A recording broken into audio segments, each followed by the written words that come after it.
As we prepare for the kickoff of the season, it's time to look at the possible Black Star squad that will be taking on Central African Republic in that final group game for the AFCON qualifiers. Ghana, remember, have not qualified. Central African Republic can qualify ahead of Ghana. There's so many dynamics heading into this one here. The Black Stars are, however, still on top of the group. A draw would be enough, but to win the group, we need to beat Central African Republic. Today, I'm going to start off with the goalkeepers. And as the season is about to start, we have some injury concerns for some of our players. We also have concerns about where some will be playing next season. Nothing settled on their future yet.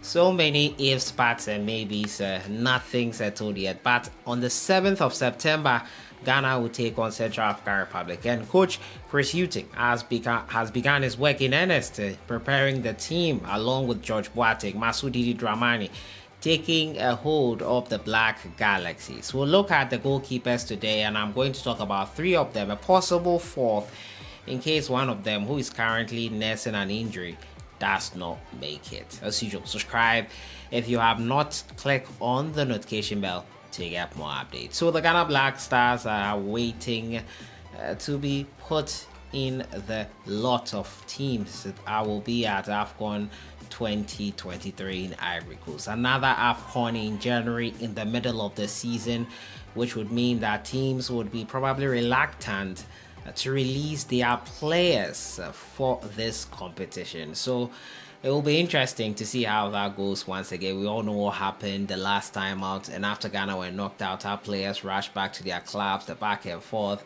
the backlash and all that. We hope we have a better tournament. We hope that Europe, as they've shown in breaking for the World Cup, can have a sort of a winter break for the AFCON.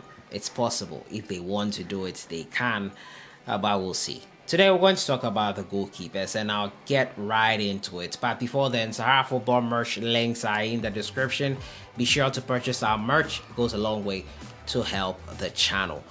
So let's get right into it. And number one on my list will be Lawrence Ati-Sigi, the mainstay for the Ghana Black Stars since making his starting berth continuously at the World Cup. I was not a fan of Ati-Sigi before then. I always felt that he concedes too much goals, and he's been a bit unlucky. Not a good omen for Ghana, I used to think. And after winning the goalkeeper of the season last time out for his club side in the Swiss League, St. Gallen, he has grown on to command that number one role for Ghana, following that finger injury to Joe Wollacott, who got us to the World Cup. He took over and has been a mainstay there. Joe Wollacott has not been regularly playing for his club side. Move on to Hibernian now. Hopefully he does get regular playing time, but for now I feel Ati-Sigi would be the one to make it there for me. Number one goalkeeper right now as things stand for the Ghana Black Stars. So hopefully the goal conceding would reduce, and his saves have been impressive. I think with time we've come to see the kind of goalkeeper and appreciate him a bit more. Probably has been put in positions where it does not favor him, but now he is in full control and probably will enjoy a much better time at the helm.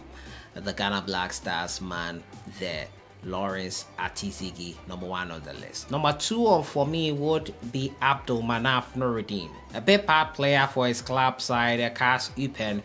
It looks like this season he will get more playing time. Cas Upen have been doing well in the Belgian league, and not getting much playing time has probably led a lot of people to wonder why he still gets called up. I really would want to see him getting more chances for the Ghana Black Stars, but that position of goalkeeping is such an elusive one to the point that when you get the chance, you must probably hold it tightly, because once, look at what happened to Joe Wollacott with that finger injury. He's not getting a shout back in. But Manaf has impressed me, especially during the Kirin Cup competition.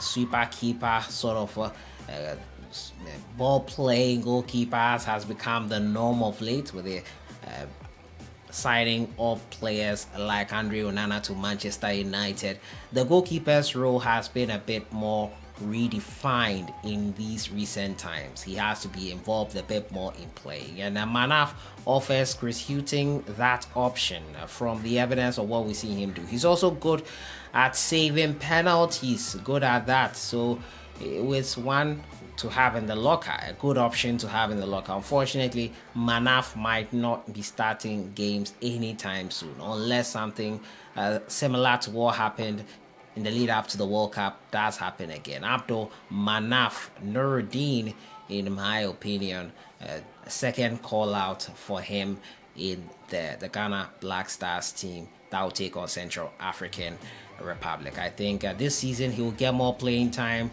He's been assured of that, and we'll see how well he does with his CAS Open side. The league in England kicks off this weekend. Other leagues have already begun.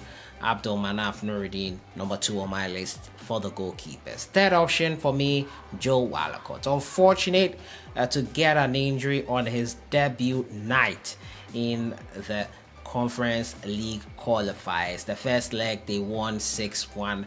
He was injured after just 19 minutes when the number 1 goalkeeper got injured in training. Unfortunate incident there for Joe Wollacott. He was taken off after just 19 minutes of his debut, and he is set to recover fully ahead of the game on the 7th of September.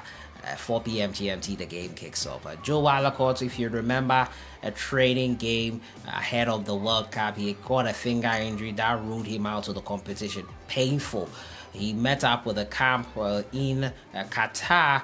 Unfortunately, he could not play. He was part of the backroom staff that were watching the games, came to join the camp later on, and the rest is history. Hopefully, he does recover in time and gets a chance. I don't think he will play, though.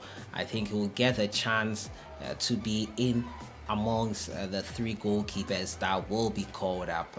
Freak injury in Kumasi versus Angola, also the post falling on him.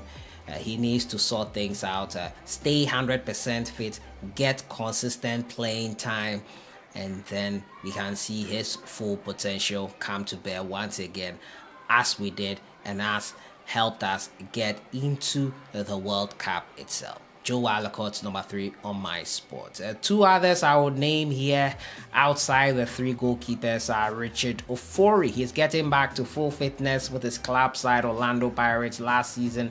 The tail end of last season, he was getting back in shape. He is the vice captain on paper for the Ghana Black Stars, so we'll see if he will reprise his role in that goalkeeping slot. I think Richard Ofori is the oldest head in that goalkeeping department. Unfortunate that injuries plagued him and prevented him from being a regular for Ghana. Ahead of the World Cup too, he also got injured. So 2 of our most experienced keepers in recent times were not able to continue for Ghana. So we hope Richard Ofori, maybe a shout in there if Hughton sees him as fit enough. Richard Oladikin's things in charge of goalkeepers. He would make that assessment and see if Richard Ofori will get in there. And Jordan Emisa with the under-23 side as well. Impressed. I would keep him out. I think 5th choice if it does come down to it. He is with Sheffield United, and they will be happy to see him get a shot in the Black Stars team. With the under-23, he did not get to play any of our 3 games. Unfortunate there that we did not win it and make it to the Olympic Games.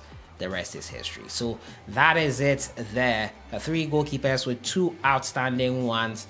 Let me know what you think in the comments box. We'll continue with the defenders in my next episode. I'll see you guys in the next one. Have a great weekend.